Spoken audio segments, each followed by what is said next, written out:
दिन भर काम ही क्या है, और वो चाहते हैं कि पूरे देश में माहौल ऐसा हैदराबाद जैसा कर दें ताकि लोग तनाव में रहें, डर में रहें।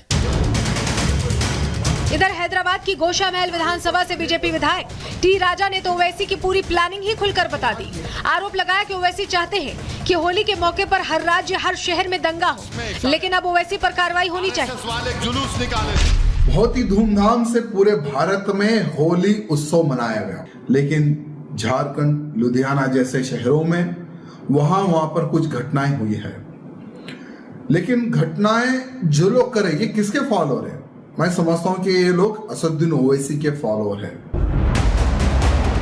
इतना ही नहीं, बीजेपी नेताओं ने यह भी आरोप लगाया कि ओवैसी को विकास की राजनीति नहीं बल्कि धर्म के आधार पर डर फैलाने की राजनीति दिखती है। बार बार हिंदू मुस्लिम पर बयान देकर ओवैसी साफ कर देते हैं कि उनकी राजनीतिक सोच क्या है। ओवैसी जी के जितने भी बयान हैं उनमें कहीं ना कहीं धर्म के आधार पे भय फैलाने की राजनीति दिखती है। वक़्फ़ पे लेकर कर देंगे, हिंदू मुस्लिम पे कर देंगे, तो ये स्पष्ट कर देता है कि उनकी राजनीतिक सोच क्या है। ओवैसी साहब फेक न्यूज़ की फैक्ट्री हैं।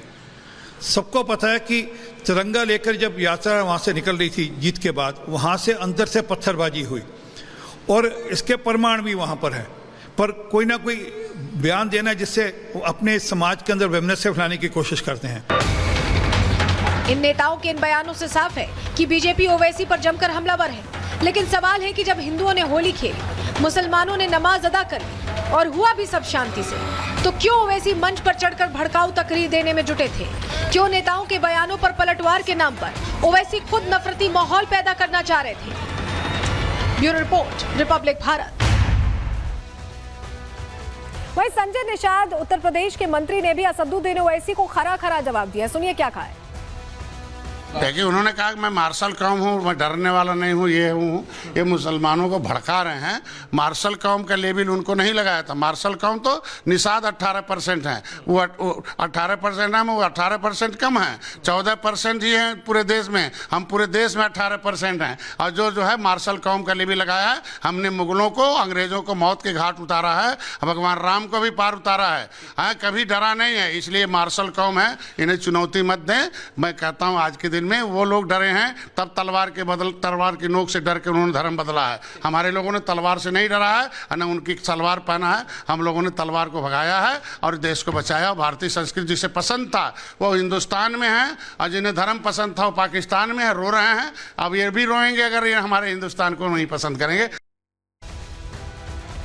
तो देखिए, ये बयान भी संभल को लेकर ही आया था और अब संभल का ही रुख कर रहे हैं, तीसरी खबर का रुख कर रहे हैं। संभल में अलग अलग विषयों पर यहाँ पर एक तरह से खिंचाव देखने को मिला। कभी हरिहर मंदिर जामा मस्जिद का दावा कोर्ट पहुंचा, कभी बावड़ी मिल रही है, कभी सनातनी सबूत मिल रहे हैं, और अब एक नई मांग कर दी है हिंदू पक्ष ने, क्योंकि इससे पहले मुस्लिम पक्ष रंगाई पुताई की मांग को लेकर रमजान के महीने में कोर्ट गया, आदेश मिल चुका है, रंगाई पुताई का काम शुरू होने वाला है। और इस बीच हिंदू पक्ष ने एक नई मांग की है। क्या मांग की, अब आपको बताने जा रहे हैं, क्योंकि ये जो मांग की है उसके कई मायने हैं, उसको समझाते हुए बताते हैं आपको। दरअसल संभल में हिंदू संगठनों ने मांग रखी है, मस्जिद की पुताई पर उनकी तरफ से ये रिक्वेस्ट रखी गई है कि हरे के साथ साथ भगवा रंग भी लगाया जाए।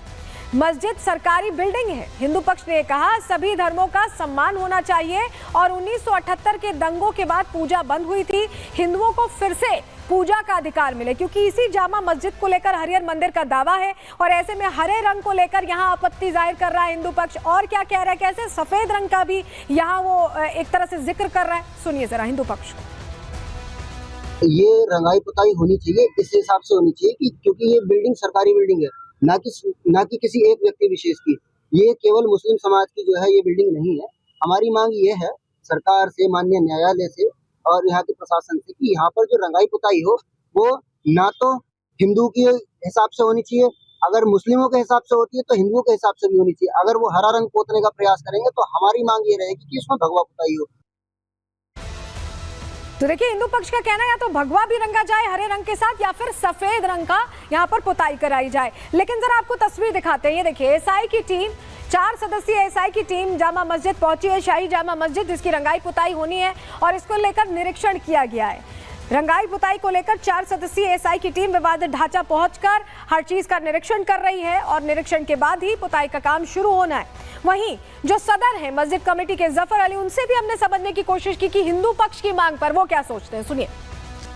फिलहाल 2 लोग आए हैं और हाई कोर्ट की गाइडलाइंस के हिसाब से हम काम शुरू करवाने वाले हैं। ये लोग आ गए हैं, अब इन्हें दिखा रहे हैं कहाँ कहाँ हो ना, अब फौरन काम शुरू करने वाले हैं। रंग जैसा पहले से होता चला आया ऐसे ही होगा। किस तरीके के रंग थे? पहला हरा है, हल्का पीला है, सफ़ेद है। रंग के बारे में कोई प्रॉब्लम नहीं है, कोई रेस्ट्रिक्शंस नहीं है।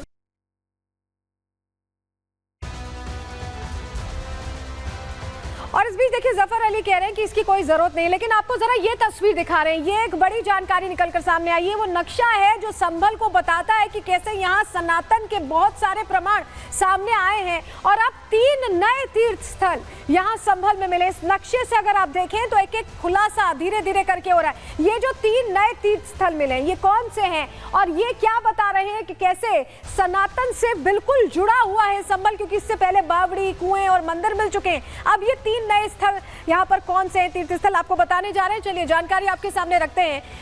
भागीरथी आश्रम सबसे पहले मिला है। आश्रम में बहुत बड़ा सरोवर नजर आया है और आसपास के इलाके पर अतिक्रमणकारियों ने कब्जा कर लिया है। आसपास अब मुस्लिम बस्तियां बन चुकी हैं।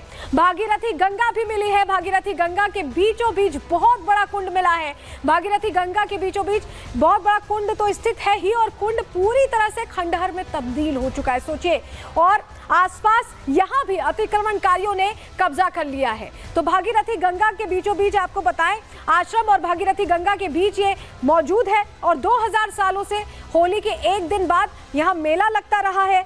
ये मत्स्येश्वरी मंदिर का जिक्र हम दरअसल कर रहे हैं। यहाँ पर पृथ्वीराज चौहान की विजय के प्रतीक के रूप में यहाँ मेले का आयोजन इस मंदिर में होता रहा है। मत्स्येश्वरी मंदिर जो यहाँ मिला है, तो 3 सबूत मिले हैं, भागीरथी आश्रम, भागीरथी गंगा और मत्स्येश्वरी मंदिर, जो अपने आप में बड़ा खुलासा। हमारे सहयोगी सागर वहां पहुंचे, उनकी रिपोर्ट आपको दिखा रहे हैं।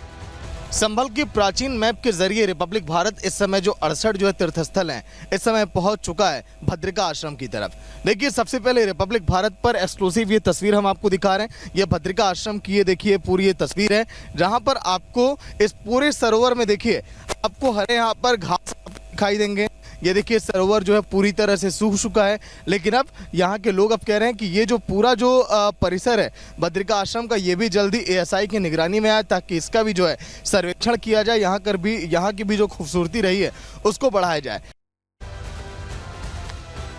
तो देखिए संभल से नए सनातनी सबूत भी मिल गए हैं और अब इस मामले में भी जांच पड़ताल आगे बढ़ेगी। इस इलाके को भी खाली कराया जाएगा। इसको लेकर क्या कदम उठाया जाता है इस पर हमारी नजर रहेगी। आगे बढ़ रहे हैं, अगली खबर का रुख कर रहे हैं और अब बात करने वाले हैं चिढ़े हुए पाकिस्तान की, क्योंकि पाकिस्तान इतना चिढ़ा हुआ है भारत की तरक्की से।